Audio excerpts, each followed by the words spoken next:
ಮತ್ತೆ ನರೇಂದ್ರ ಮೋದಿ ಅವರ ನಾಯಕತ್ವದ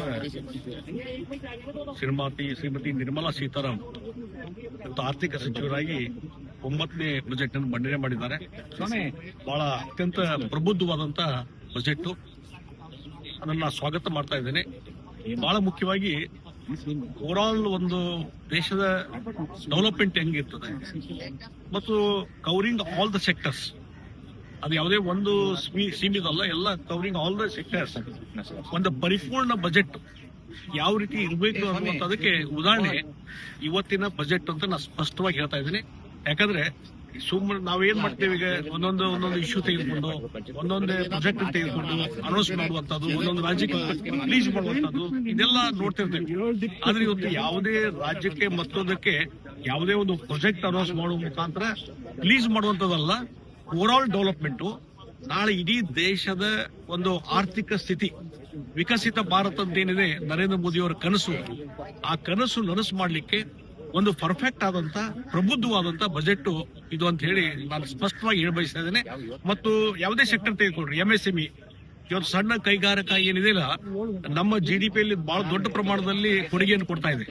ಆ ಎಂಎಸ್ಎಂಇ ಇದಕ್ಕೆ ಬಹಳ ದೊಡ್ಡ ಪ್ರಮಾಣದ ಒಂದು ರಿಯಾಯಿತಿ ಆಗಲಿ ಸಬ್ಸಿಡಿ ಆಗಲಿ ಕೊಡುವಂತ ಕೆಲಸ ಇವತ್ತು ಮಾಡಿದ್ದಾರೆ. ಮತ್ತು ನಮ್ಮ ಕೃಷಿಗೆ ಸಂಬಂಧಪಟ್ಟಂತೆ ಕೊಕೊನಟ್ ಇರ್ಬೋದು ಮತ್ತು ಕ್ಯಾಶೋ ನಟ್ಸ್ ಇರ್ಬೋದು, ಈ ರೀತಿ ಜನಸಾಮಾನ್ಯರು ಮತ್ತು ಯಾರು ಡೇ ಟು ಡೇ ನಮ್ಮ ಆರೋಗ್ಯ ದೃಷ್ಟಿಯಿಂದಲೂ ಬಳವಳಿಕೆ ಆಗುವಂತ ಬಗ್ಗೆನೂ ಸಹಿತ ಇವತ್ತು ಹೆಚ್ಚು ಕಾಳಜಿ ವಹಿಸಿ ನಮ್ಮ ರೈತರ ಕೃಷಿಗೆ ಸಂಬಂಧಪಟ್ಟಂತೆ ಅವರ ಆದಾಯ ದ್ವಿಗುಣಗೊಳಿಸಲಿಕ್ಕೆ ಮತ್ತು ಹೆಚ್ಚಳ ಮಾಡಲಿಕ್ಕೆ ಏನೇನು ಕೆಲವೊಂದು ಕ್ರಮಗಳನ್ನು ಕೈಗೊಳ್ಳಬೇಕು ಆ ಕ್ರಮಗಳನ್ನು ಅವರು ಕೈಗೊಂಡಿದ್ದಾರೆ. ಮತ್ತು ಇಂಡಸ್ಟ್ರಿ ಡೆವಲಪ್ಮೆಂಟ್ ಸಲುವಾಗಿ ಮತ್ತು ವಿದೇಶದ ಬಂಡವಾಳ ಹರಿದು ಬರಲಿಕ್ಕೆ ಏನೊಂದು ಪ್ರಯತ್ನ ಆಗಬೇಕು, ಏನೊಂದು ಕನ್ಸೆಷನ್ ಆಗಬೇಕು, ಇಲ್ಲಿ ಯಾರು ಇನ್ವೆಸ್ಟ್ಮೆಂಟ್ ಮಾಡ್ತಾರೆ ಅವ್ರಿಗೆ ಹೆಚ್ಚು ಸ್ಕೋಪ್ ಕೊಡುವಂತದ್ದು ಮತ್ತು ಸ್ಪೆಷಲ್ ಎಕನಾಮಿಕ್ ಝೋನ್ ಬೆಳೆಸುವ ಮುಖಾಂತರ.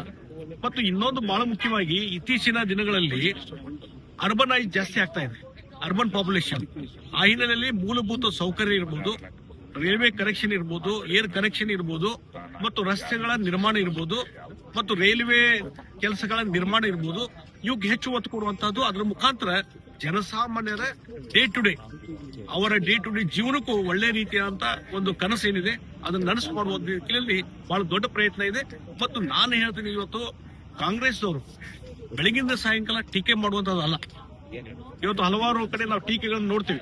ಕರ್ನಾಟಕಕ್ಕೆ ಏನೋ ರೈಲ್ವೆ ಪ್ರಾಜೆಕ್ಟ್ ಕೊಟ್ಟರು, ಏನೋ ಈಗಾಗಲೇ ಇನ್ನೊಂದು ಪ್ರಾಜೆಕ್ಟ್ ಇದಾವ್ರಿ. ನ್ಯಾಷನಲ್ ಹೈವೇ ಎಷ್ಟು ನಿತಿನ್ ಗಡ್ಕರಿ ಅವರ ನೇತೃತ್ವದಲ್ಲಿ ಮೋದಿಜಿ ಅವರು ಎಷ್ಟು ದೊಡ್ಡ ಪ್ರಮಾಣದಲ್ಲಿ ಲಕ್ಷಾಂತರ ಕೋಟಿ ಇವತ್ತು ಹರಿದು ಬಂದಿದೆ ನ್ಯಾಷನಲ್ ಹೈವೇ ಕನ್ಸ್ಟ್ರಕ್ಷನ್. ಆಮೇಲೆ ಮುಂದೆ ರೈಲ್ವೆ, ಹೊಸ ರೈಲ್ವೆ ಲೈನ್. ಈಗ ನಾನು ಬೆಳಗಾವಿ ಲೋಕಸಭಾ ಕ್ಷೇತ್ರ, ಅಲ್ಲಿ ಸುರೇಶ್ ಅಂಗಡಿ ಅವರು ಇದ್ದಾಗ ಇವತ್ತು ಸುಮಾರು 960 ಕೋಟಿ ಹೆಚ್ಚು ಹಣ ಮಂಜೂರು ಮಾಡಿಸಿ ಇವತ್ತು ಬೆಳಗಾವಿ, ಕಿತ್ತೂರು, ಧಾರವಾಡ ಹೊಸ ರೈಲ್ವೆ ಲೈನ್ ಆಗ್ಬೇಕನ್ನುವಂತ ಪ್ರಯತ್ನ ಆಯಿತು. ಮಂಜೂರಾಗಿದೆ ಹಣ, ಅದನ್ನ ಖರ್ಚು ಮಾಡ್ಲಿಕ್ಕೆ ಆಗ್ತಾ ಇಲ್ಲ. ಯಾಕಾಗಿಲ್ಲ ಅಂದ್ರೆ ರಾಜ್ಯ ಸರ್ಕಾರದ ಅಸಹಕಾರ.